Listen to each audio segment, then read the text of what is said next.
Venom গ্ল্যান্ডে চাপ পড়লে দেখুন ভেনামটা কিভাবে বেরোয়। দেখুন দেখুন এইখানে ভেনাম গ্ল্যান্ডটা থাকে এবং এই ভেনাম গ্ল্যান্ডে চাপ পড়লেই ভেনামটা বেরোতে থাকে। এবং এটা দেখানোর উদ্দেশ্য হচ্ছে যে জেনে রাখুন কিভাবে সাপ বাইট করে এবং কিভাবে বিষথলি থেকে বিষটা আমাদের ব্লাডে কন্টামিনেটেড হয়। এবং যদি কোনো কারণে কোনো আর্টারিয়াল ভেনে কামড়ে দেয় তাহলে কি হয় না, আপনার রুগীর বাঁচাটা প্রায় ইম্পসিবল হয়ে যায়। কারণ আমাদের সাধারণভাবে যখন কামড়ায় সেটা কি হয় না, কোনো মাসলকে আহত করে এবং সেই মাসলে প্রায় 1 ইঞ্চি সমান দাঁত, সেটা ততটা ভিতরে গিয়ে এই ভেনামটা যায় এবং সেখানে গিয়ে ব্লাডে কন্টামিনেটেড হয় এবং হওয়ার পর কী হয়, ব্লাড এবং ব্লাড সার্কুলেশন সিস্টেমের উপর প্রভাব পড়ে।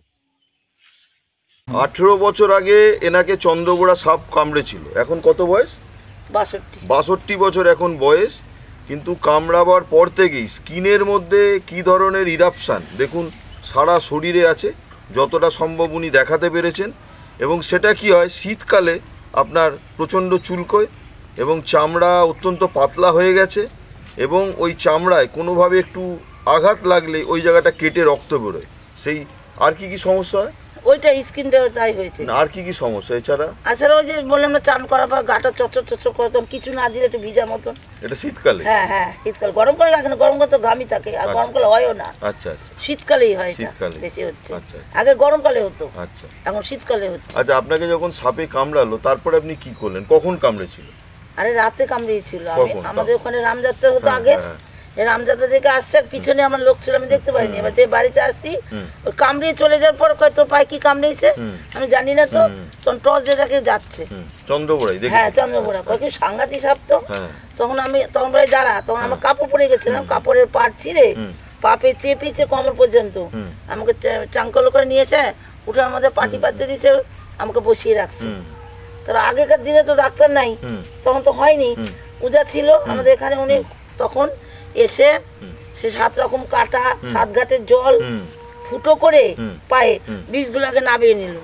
নেওয়ার পরে একটা মানে অকুমারী মেয়ের হাতে এক হাঁড়ি জল ফুটো গরম করলো, খুব উঠে এরকম চেয়ারে বসিয়ে ধরেছে আমাকে, আর পুরো জলগুলো পায়ে ঢাললো, একটু ফোচকা পড়লো না, কিচ্ছু না। তারপরে বলে সারা রাত জায়গা থাকবে, পরের দিন পুজো দিয়ে এসে খাবে। সারা নিয়ে আমার মা বাবা ভাই বোনেরা নিয়ে জায়গা বসেছিল। পরের দিন চান টান করে পুজো দিয়ে আসার পরে তখন আমি সেই থেকে ভালোই আছি। যেই বিয়ে হওয়ার পর 4 বছর পর মেয়ে হলো, তখনই আমার এই রোগটা দেখা দিল। প্রথমে এই জায়গাটা যেমন চাকা হয়ে গেল। হঠাৎ মাকে বললো, মা এরকম চাকা হলো কেন, কিসে চাকা হচ্ছে? মা কয় তাই তো। তখন আমার মা বললো চলো, একজন বললো কি খামার কাছে বোঝা আছে, ওর কাছে নিয়ে যাব। তার কাছে গেলাম, সে আমাকে কি করলো, ওই সজনে ডালের ছাল, ওটা বললো 250 তেলের মধ্যে ফুটিয়ে ঠান্ডা করে লাগিয়ে দিতে। এবার বাড়িতে তাই করলো আমার মা, করে ঠান্ডা করে লাগিয়ে তার 4-5 দিন পর স্নান করলাম ওই নিম পাতার জল গরম করে, পুরো শরীরে ছালগুলো উঠে যে পুরো শরীর সাদা, খালি মুখ বাদে সাদা হয়ে গেল। তখন আমার মা বললো না ওকে তো হবে না তো। তখন ওই আমাদের এখানে কালীবাড়ি ওখানে একটা মিলিটারি ডাক্তার ছিল, তাকে দেখিয়েছি।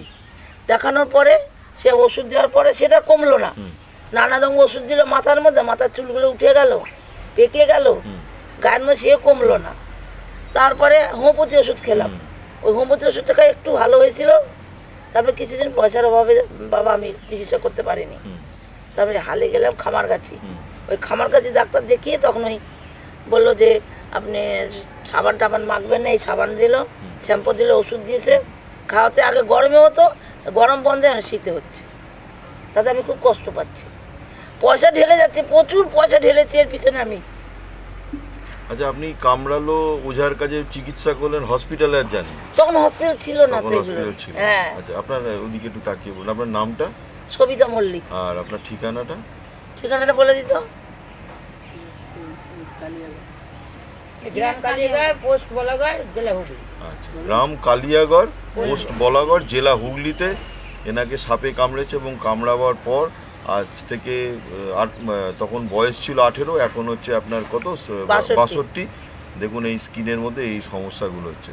ফলে চন্দ্রবোড়া কামড়ালে বা যে কোনো সাপই কামড়ালে যত তাড়াতাড়ি সম্ভব সেটা হচ্ছে হসপিটালাইজড হতে হবে এবং চিকিৎসা যত তাড়াতাড়ি সম্ভব শুরু হবে এবং যত তাড়াতাড়ি সম্ভব চিকিৎসা হবে তত তাড়াতাড়ি রোগী সুস্থ হবে এবং বাড়ি ফিরবে। এগুলো আছে আবার একটুখানি ওই দেখি পাটা দেখানো ওই মলমটা লাগে গায়ের গুলো এই সাইডগুলো বেশি।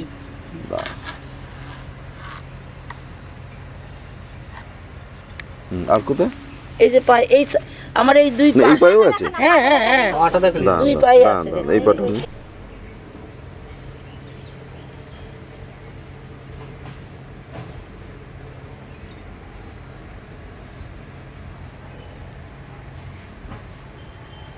একটু কমেছে, এগুলো মলম লাগানোর পর কমেছে। তাহলে পায়ে কি মলম লাগাচ্ছেন? ওটা হ্যাঁ হ্যাঁ হ্যাঁ পায়েটা বেশি হয়েছে না, ওই জন্য পায়েটা একটু দেরি হচ্ছে।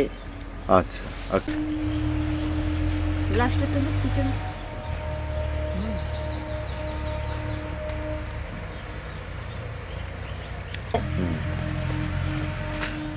তারপরে এই যে দুই পাশগুলো চাপা চাপা হয়ে আছে, এই দু পাশটা বেশি হয়েছে।